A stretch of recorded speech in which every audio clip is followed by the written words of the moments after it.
Rádio Rio de Janeiro, a emissora da Fraternidade, passa a apresentar Luz na Penumbra, programa que leva ao seu coração a mensagem da doutrina espírita.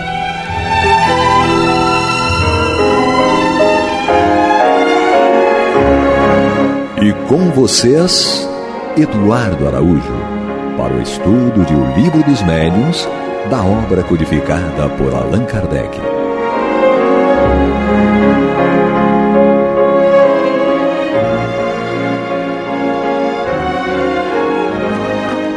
Amigos ouvintes da Rádio Rio de Janeiro, eu estava aqui olhando para o Pardal, esperando uma pausa, e a pausa já era a música, olha só.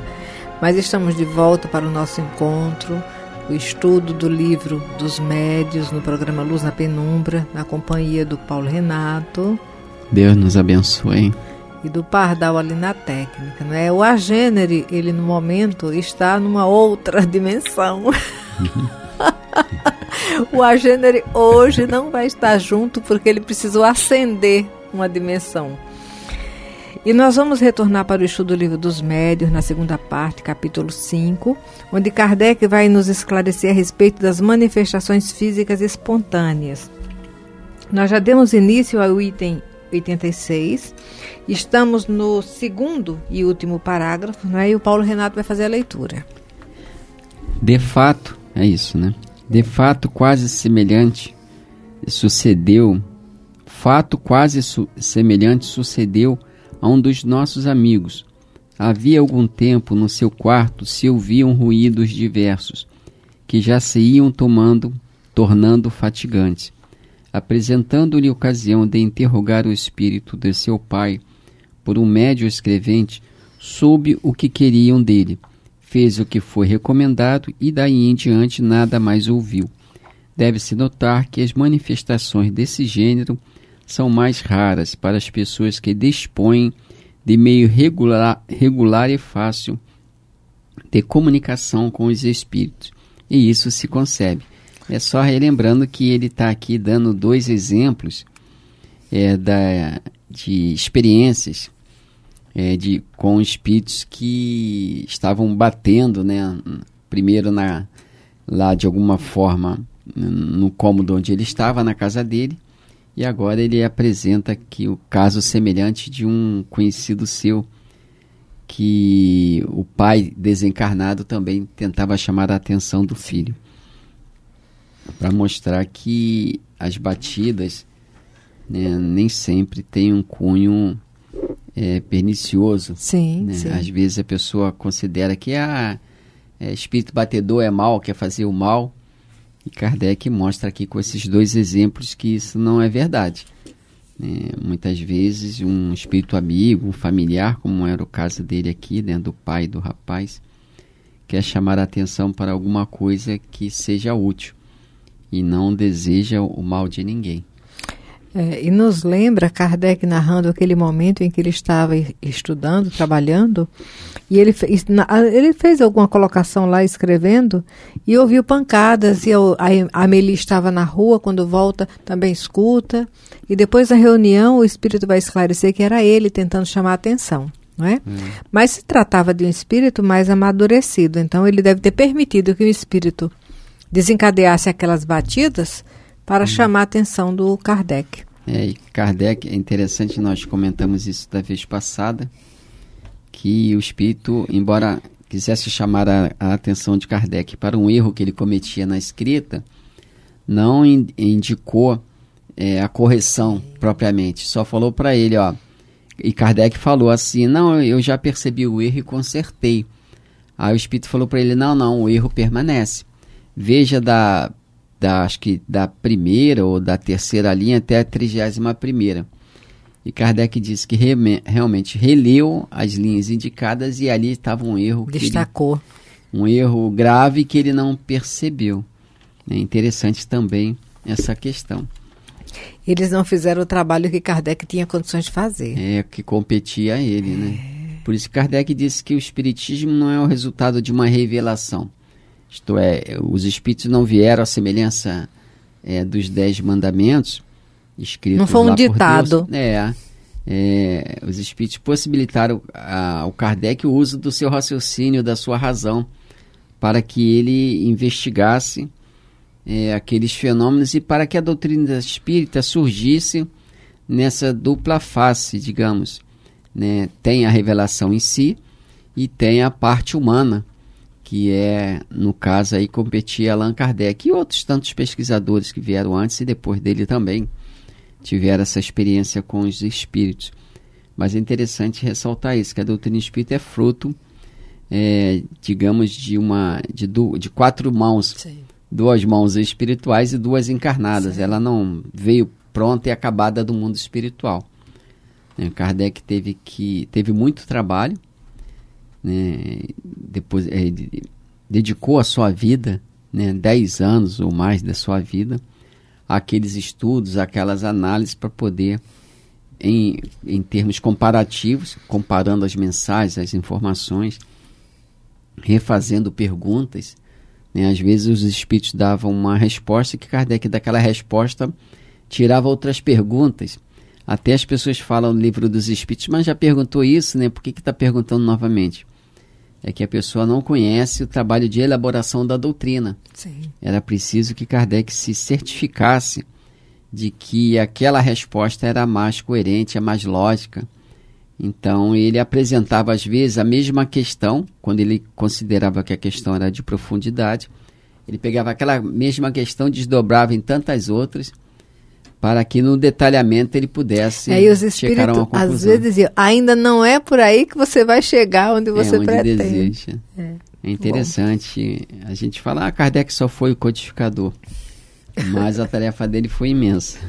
Olha, mas observa, é a nossa maneira simplista de tentar ver as coisas que não estão na nossa competência. Porque até uma casa...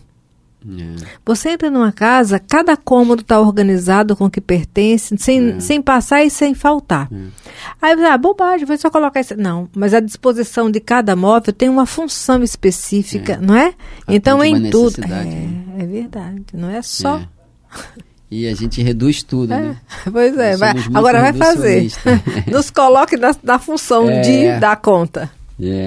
O primeiro, a gente não tem a tendência a dar continuidade a nada.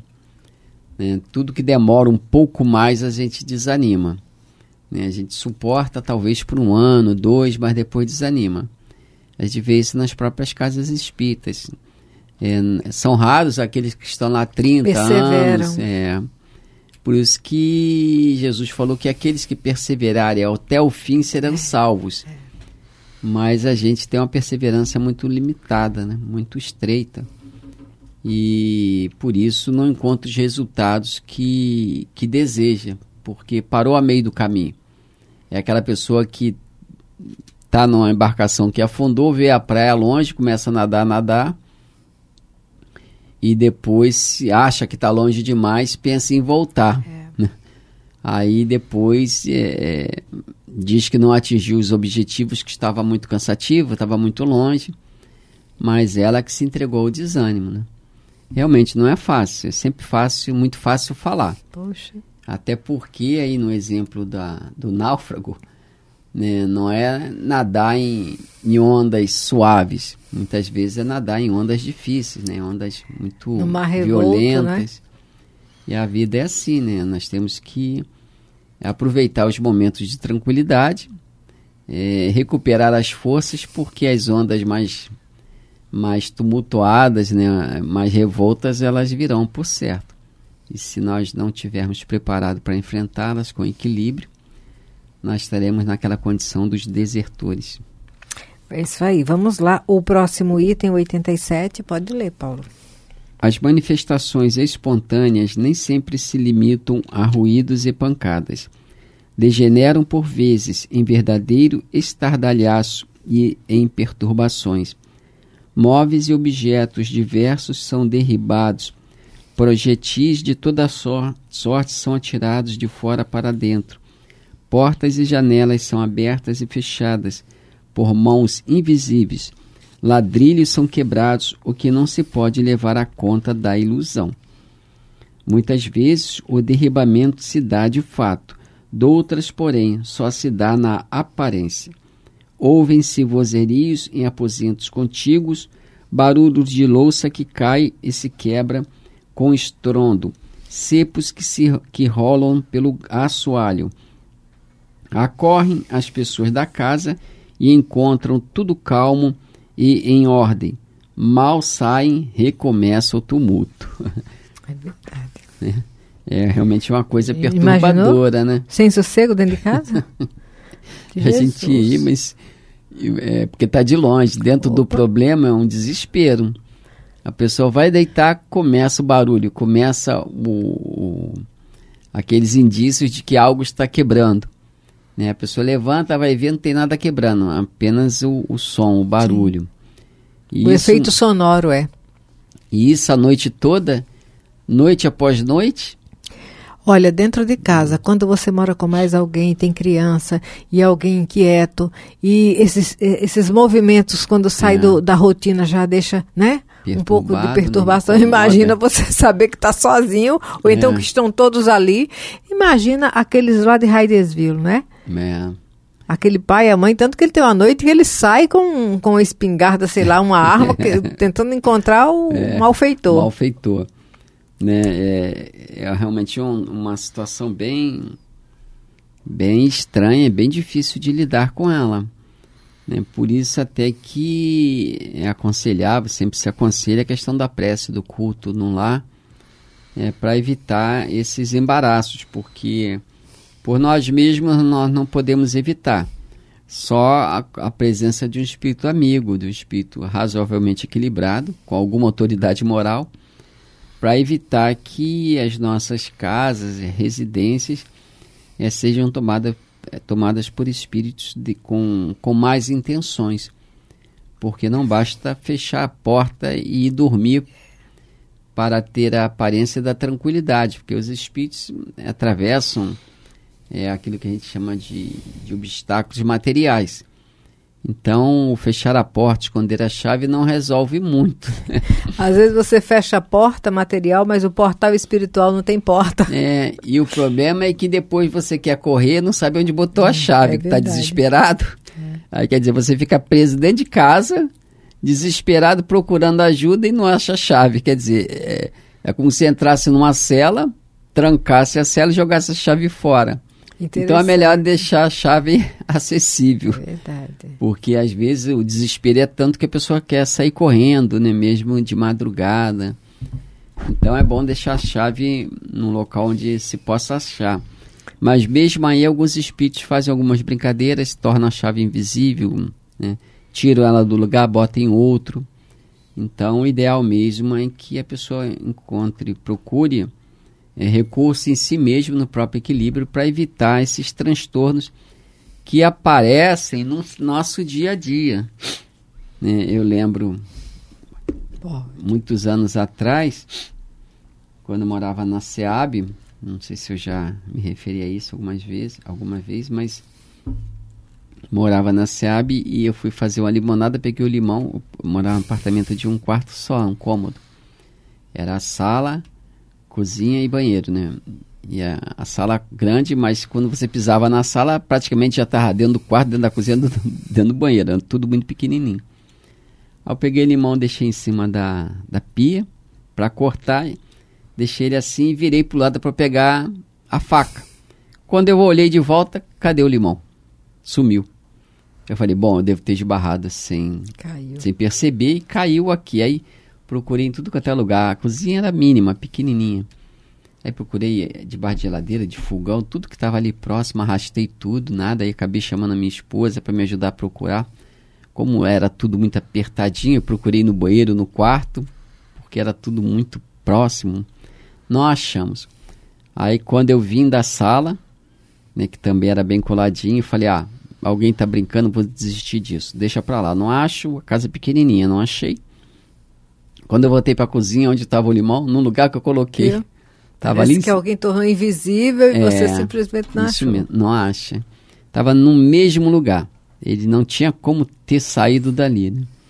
Então é interessante. Às vezes os espíritos aprontam essas brincadeiras. Graças a Deus que foi só uma brincadeira talvez de mau gosto, mas não teve grandes danos.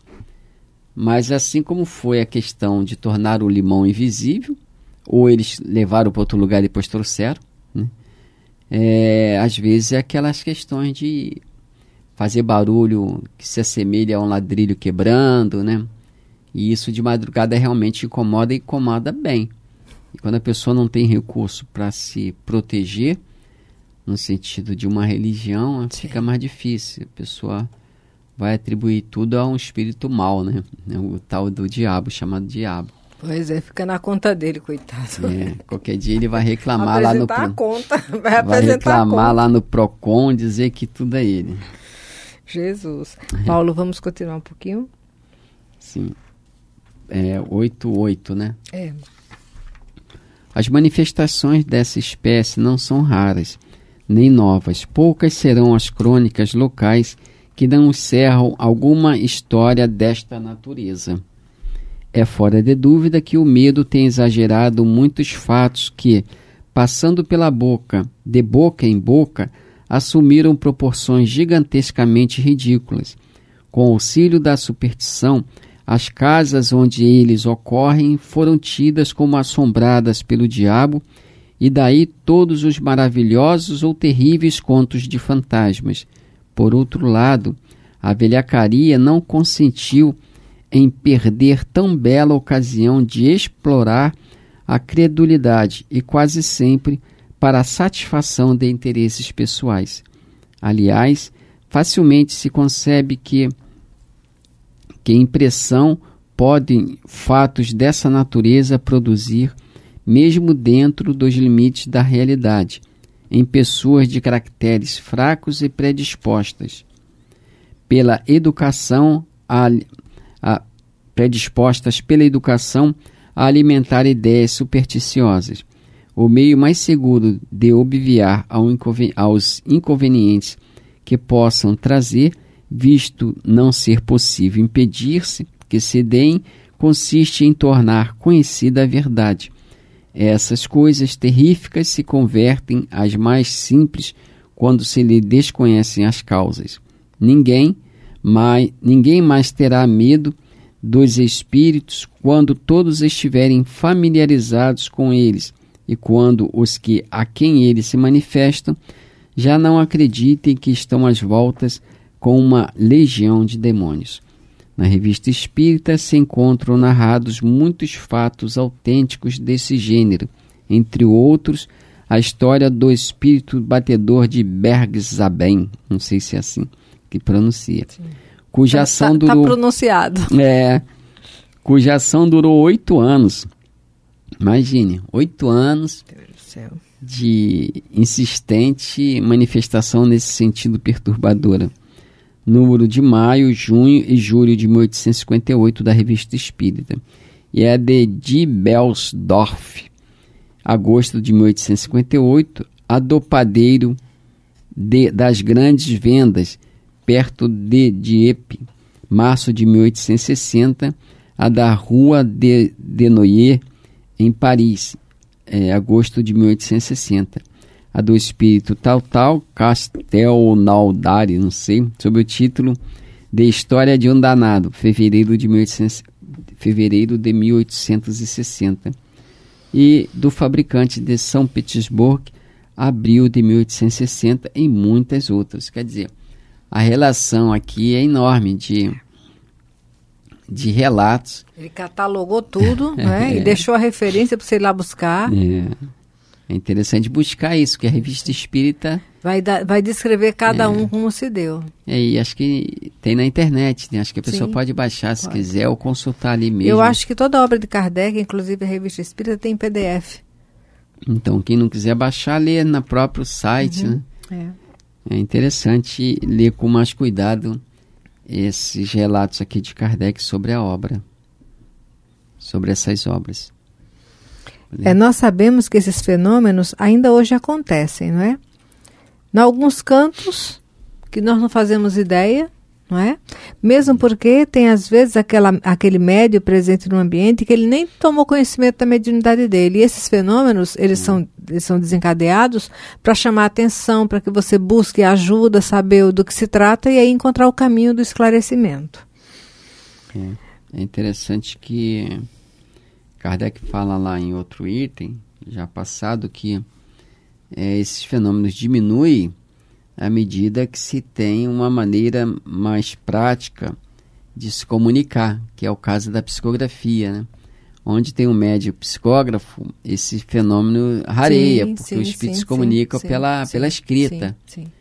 Então, no interior mesmo dos estados, das cidades, onde escasseia às vezes isso a cultura, aí, né?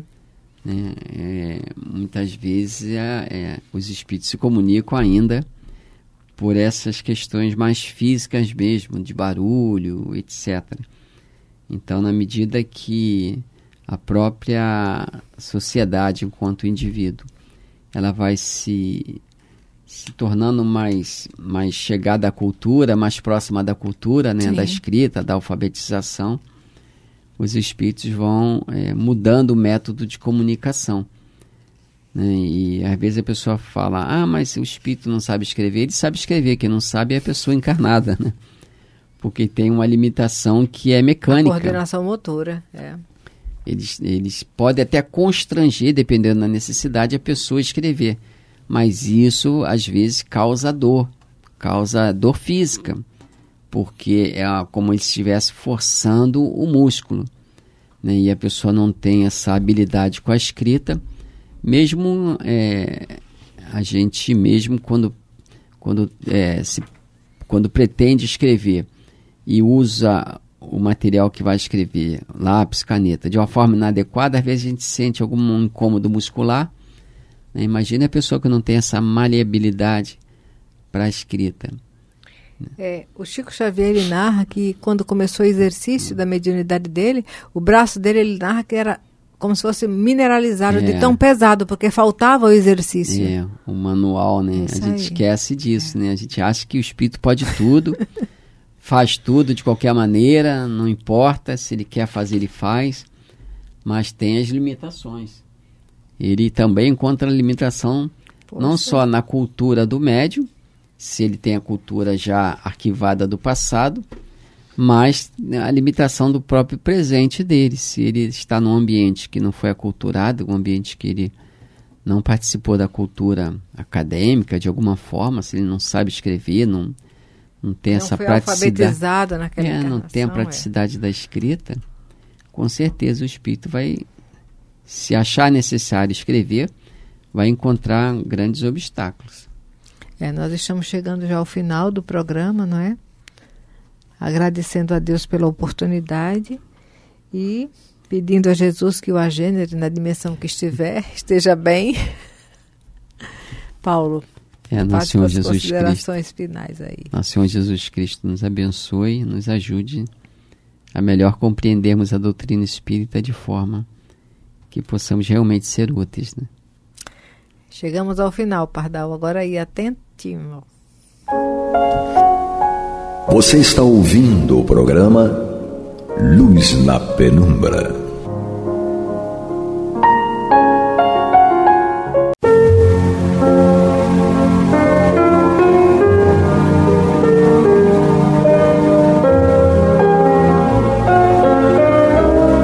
A Rádio Rio de Janeiro está levando ao seu lar e ao seu coração a mensagem consoladora da doutrina espírita, através do programa Luz na Penumbra.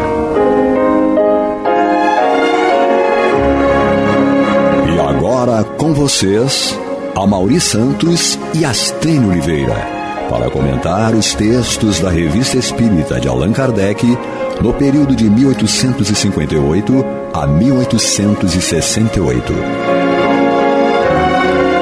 Olá, meus amigos, meus irmãos. Estamos novamente reunidos para analisar e estudar a Revista Espírita de 1858 a 1868. Mas antes, eu quero participar a vocês o Clube da Fraternidade. Contribuam pelo telefone 21 3386 1422. Traga um amigo, um irmão que gosta de ouvir a rádio para participar desse Clube da Fraternidade. Astênio, sim, estamos novamente aqui para estudar, né? Graças a Deus, né? Então nós vamos continuar estudando a Revista Espírita. Nós estamos no finalzinho da revista de junho de 1858 e no nosso último encontro nós estávamos estudando a respeito de conversas familiares de além-túmulo, e foi a narrativa, né, do caso do senhor Morrison, monomaníaco, que ele tinha uma fortuna de 2 milhões de francos, mas nos 2 últimos anos da vida dele, ele começou a se achar pobre, dependendo de trabalho manual, de trabalho físico, a fim de sobreviver. E a família deixava, né? E a família tinha que levá-lo para o jardim, para cuidar do jardim e tal, e depois chamá-lo, dizendo que ele já tinha ganhado o dia, né? Então, assim ele ficou. E depois ele foi evocado na Sociedade Parisiense de Estudos Espíritas, né? Depois de desencarnado. Isso, logo após, né? Isso, é. E aí ele disse que aquilo era uma prova, que ele tinha já previsto, esse tipo de coisa, em razão de algumas escorregadas dele e existência passada quando ele foi operário, né? Mas vamos lá, hoje nós continuamos então estudando o caso do suicida da Samaritana. Esse é um caso assim, que chama bastante atenção de todos os que leem, né, que estudam a Revista Espírita. E sobre o suicida da Samaritana, tem uma notinha de rodapé dizendo: vide o céu e o inferno, segunda parte, capítulo 5, suicidas. Então, esta mensagem do suicida da Samaritana não está apenas na Revista Espírita, está também no livro Céu e Inferno, né? Então, bom, como o Kardec pegou a Revista Espírita e colocou, né, casos que eram verídicos e que foram visualizados. Aqueles mais, talvez mais comprovados posteriormente, essa coisa toda, né, já que a revista funcionava, né, como uma espécie de laboratório, né, para os demais livros. Bom, então sobre o suicida da Samaritana, consta o seguinte: recentemente os jornais relataram o seguinte fato. Então a gente vê que foram vários jornais, né? Então foi algo que chamou a atenção da sociedade naquele tempo. Bom, nesse tempo só tinha jornal, né? Porque né, hoje em dia, televisão... Que coisa, tudo, né? Em pouco tempo, como mudou, né? Como mudou o mundo, né? Então, recentemente os jornais relataram o seguinte fato. No dia 7 de abril de 1858... a gente observa que nós estamos na revista de junho de 1858, e ele está relatando um fato que saiu na imprensa no dia 7 de abril de 1858. Então, no dia 7 de abril de 1858, por volta das 7 horas da noite, um homem de cerca de 50 anos e decentemente trajado apresentou-se no estabelecimento da Samaritana, em Paris, e mandou que lhe preparassem um banho. Então, a gente vê que esse estabelecimento era um hotel, né? Decorridas cerca de 2 horas, o empregado de serviço, admirado pelo silêncio do freguês, resolveu entrar no seu gabinete a fim de verificar o que ocorria. Deparou-se, então, com um quadro horrível. O infeliz degolara-se com uma navalha e todo o seu sangue misturava-se à água da banheira. E, como a identidade do suicida não pôde ser apurada, então ele foi para lá premeditando o suicídio e foi sem documento nenhum para não ser identificado, né? Então, e como a identidade do suicida não pôde ser apurada, foi o cadáver removido para o necrotério. Então, realmente era um caso assustador e que chamou a atenção da imprensa como um todo, né? Mórbido. Aí o Kardec faz o seguinte comentário: pensamos que poderíamos aurir um ensinamento útil à nossa instrução da conversa com o espírito desse homem. E a gente só recordando, né? Ele tinha desencarnado em abril Então, muito recente, desencarnado, e era suicida. Estava atormentado. Isso, é muito bom te levar isso em consideração, porque normalmente hoje, com os nossos fracos conhecimentos, nós diríamos jamais pensar em evocar um suicida tão pouco tempo depois da desencarnação. Exatamente. Né? Então, eu falei assim, pensamos que poderíamos aurir um ensinamento útil à nossa instrução da conversa com o espírito desse homem. Evocamo-lo, pois, no dia 13 de abril. Sabe que, você lembra que dia que ele desencarnou? Dia 7 de abril. Sim. Quando que ele foi evocado? Dia 13 de abril. Nossa Senhora, uma semana. Né? Então, evocamo-lo, pois, no dia 13 de abril, consequentemente, 6 dias apenas depois de sua morte. Rogo a Deus Todo-Poderoso permitir ao espírito do indivíduo que se suicidou no dia 7 de abril de 1858, nos banhos da Samaritana, que se comunique conosco. Então, notem que não sabia o nome dele até aquele momento. A identidade, né? não foi revelada. Sim. Então, evocaram o espírito que tinha praticado aquele ato naquele local. Aí veio uma resposta: espere, ... Após alguns segundos, ei-lo aqui. Então, a gente nota que ele não fala ei-me aqui, ei-lo aqui. Alguém o apresenta, né? Dizendo alguém que o trouxe. Alguém o trouxe. Tanto é que primeiro pediram para esperar. Uhum. Bom, observação.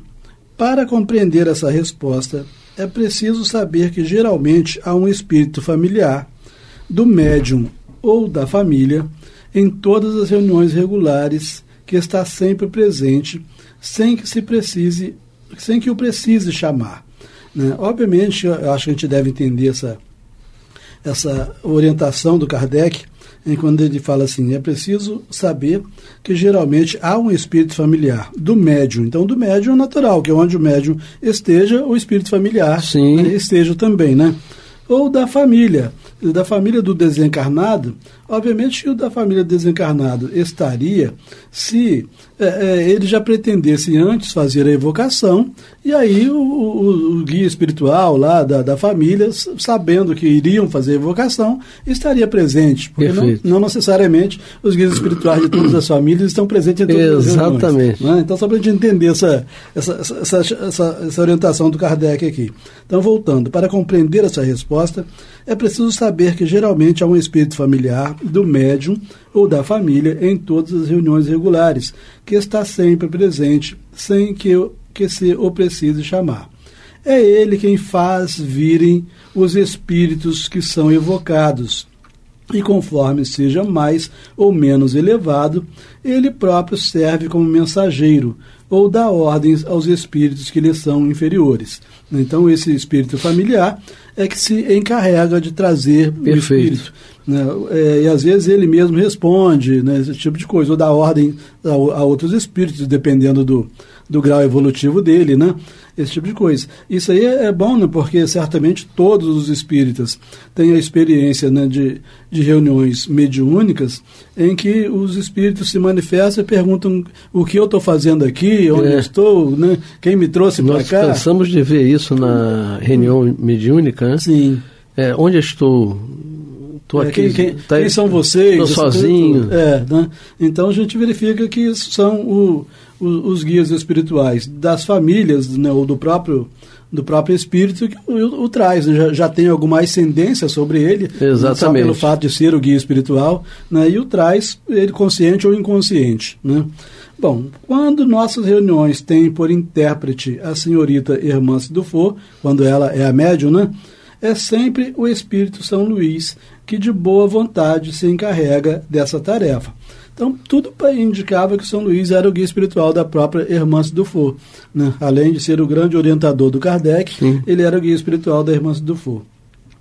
Onde vos achais agora? Né? Foi feita a pergunta ao espírito, né? Onde vos achais agora? Aí ele respondeu, não sei. Aí está pontinho, né? Mostrando que a dúvida dele, era uma semana desencarnado, né? Não sei, dizei-mo. Aí prossegue o Kardec dizendo, na galeria Valois, Palais Royal, número 35, numa reunião de pessoas que estudam o Espiritismo e que são benévolas para convosco. Então, o espírito quis saber aonde ele estava, Kardec esclareceu, né? Aí ele Aí vem a resposta assim, depois que Kardec informou onde ele estava, aí o próprio espírito fala: dizei-me se vivo, esse caixão me sufoca. Então, quer dizer, ele estava vendo que ele estava podendo se comunicar, mas ele estava se sentindo preso ainda dentro de um caixão. Então, ele estava vivo ou estava morto para estar dentro de um caixão, né? Acho que estava vivo, né? Bom, eu acho que estava morto. Vamos lá. Bom, ele então, assim, dizei-me se vivo, esse caixão me sufoca. Aí, quem vos impeliu a vir aqui, né? Quem vos obrigou a vir aqui, já que ele não veio espontaneamente, só pode ter vindo obrigado. Aí ele só responde assim: senti-me aliviado. Quer dizer, é como se ele não tivesse se sentido obrigado, ele não fez alguma coisa contra a vontade dele, né? Mas esse fato dele ter sido impedido a ir ali implicou um certo alívio, né? Então, para aqueles de nós, né, os espíritas que trabalham com reuniões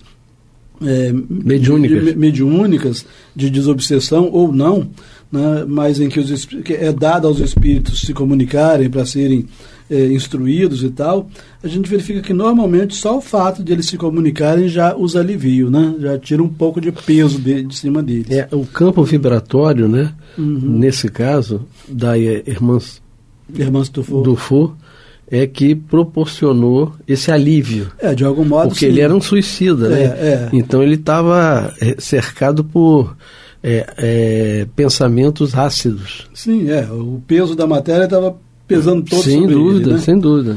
Qual o motivo que vos arrastou ao suicídio? Aí ele responde assim: morto? Eu? Né? Exatamente. Né? Não, pois que habito o meu corpo. Então, para ele não tinha conseguido se matar, né? Pois que habito o meu corpo.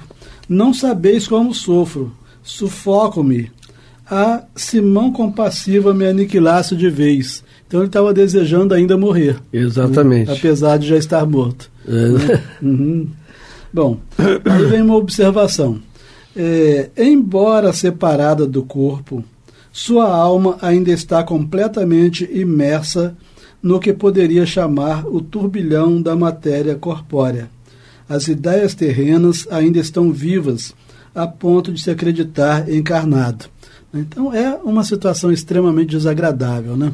Porque quando nós estamos de fato encarnados, nós temos pelo menos a bênção do sono que nos alivia da pressão dos problemas terrenos durante algumas horas, né?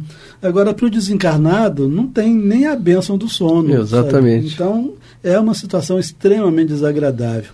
É muito melhor que a gente abra mão de alguns prazeres enquanto está encarnado, né, em função dos nossos interesses espirituais, né? Se a gente busca só prazer da matéria, só a realização dos desejos da matéria, a gente fica num déficit com a contabilidade da vida. Né, e também, Astênio, depende do que ele acredita, né?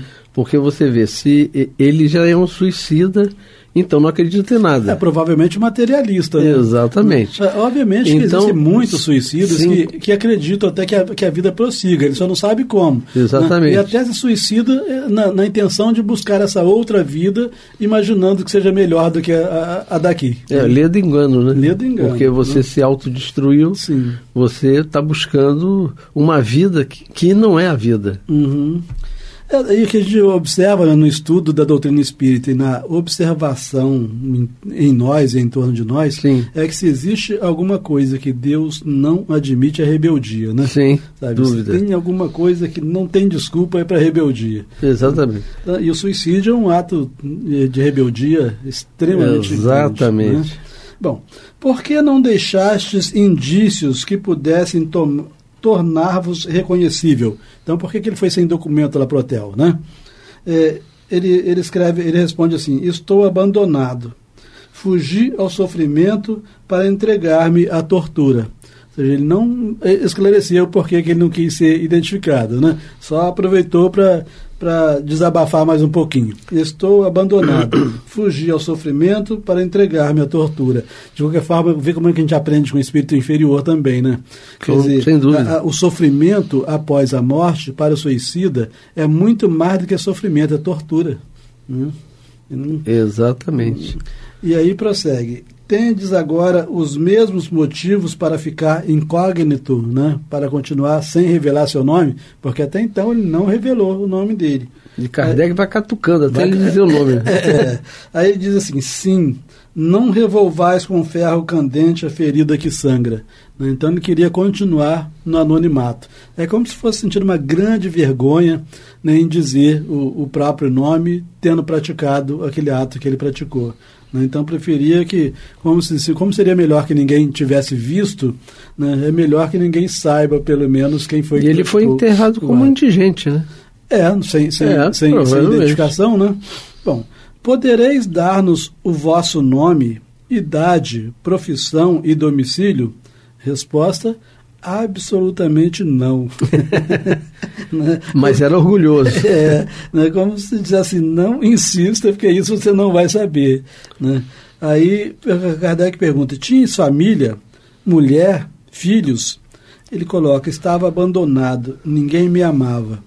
Então, a gente observa, né? Se ele encarnado estava abandonado, se ele teve mulher, estava abandonado, se teve filhos, estava abandonado pelos filhos, ninguém o amava. Ninguém chega a um estado desse à toa. Né? Sim, de claro. Não ser amado por ninguém, né?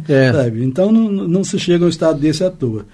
Bom, e que fizestes para que ninguém vos amasse? Então Kardec é bom. Kardec.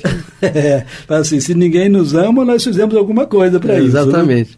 Fomos bonzinhos, né? E ele sempre fugindo pela tangente responde, quantos os são como eu? Então não falou o que ele fez, né? Vergonha, né?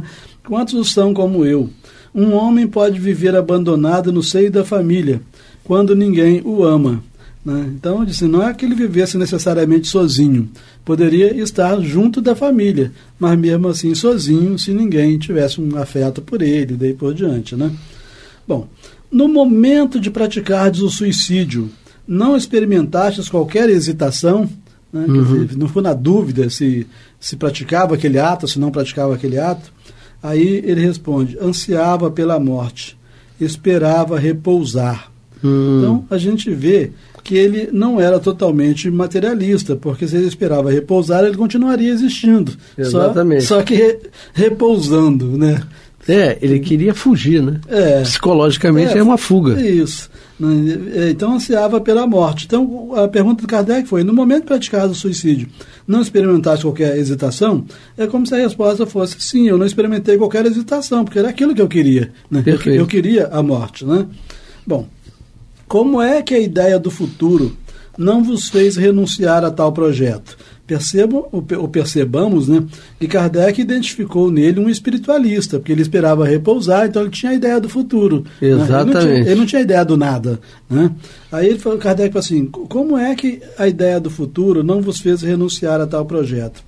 Aí ele responde, já não acreditava nele, então já não acreditava no futuro. Né? Mas se já não acreditava, é porque acreditou antes. Né? Então já não acreditava nele. Era um desiludido.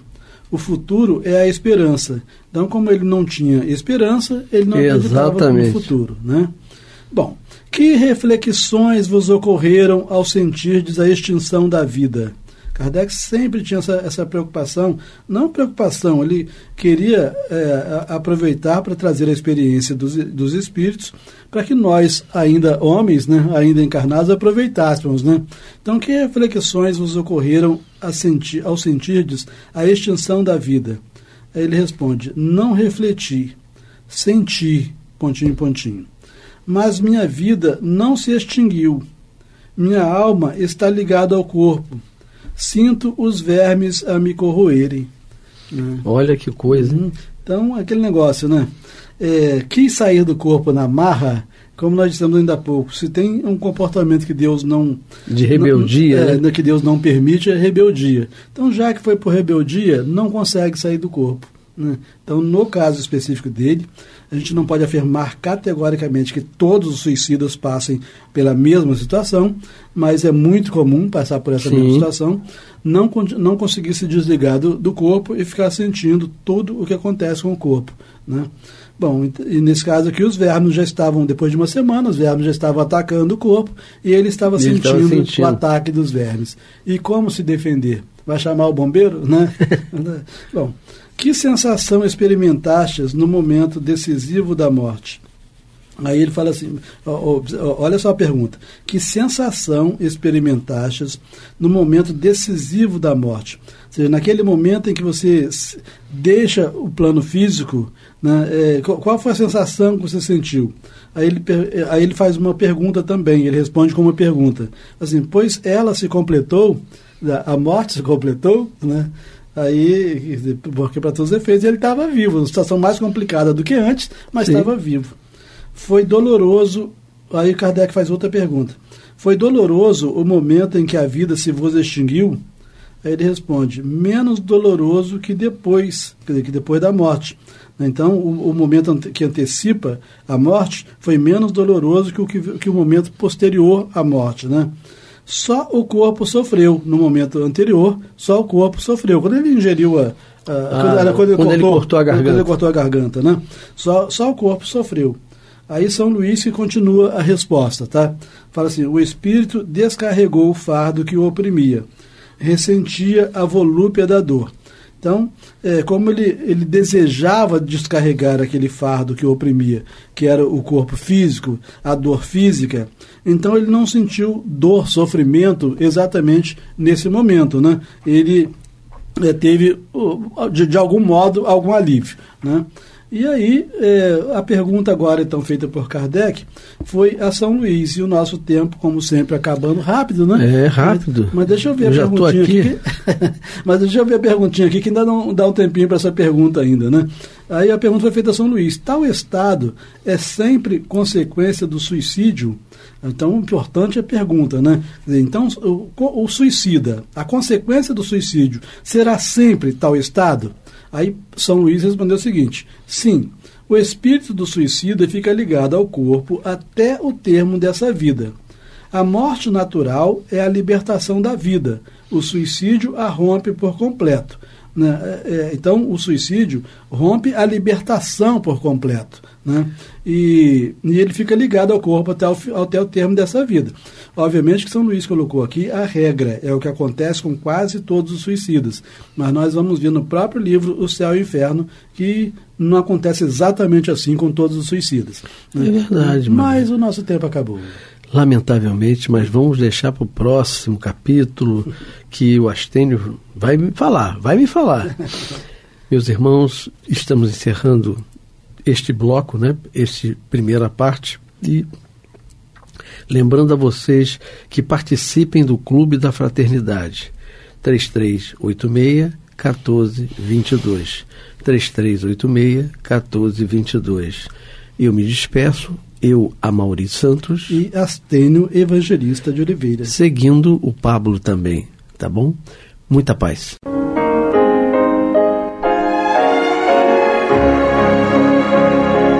E vamos ouvir agora a prece de encerramento de nosso programa, na voz de Geraldo de Aquino. Jesus, dá-nos coragem para a luta, piedade para os insultos e misericórdia para as injustiças e ingratidões. Limpa nossa alma de inveja e ambições mesquinhas, de ódio e de vingança o nosso caminho.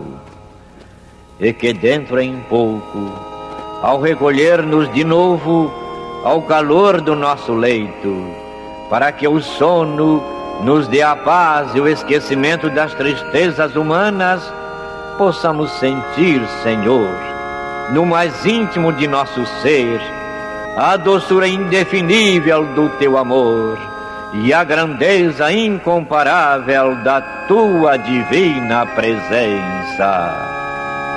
Que assim seja.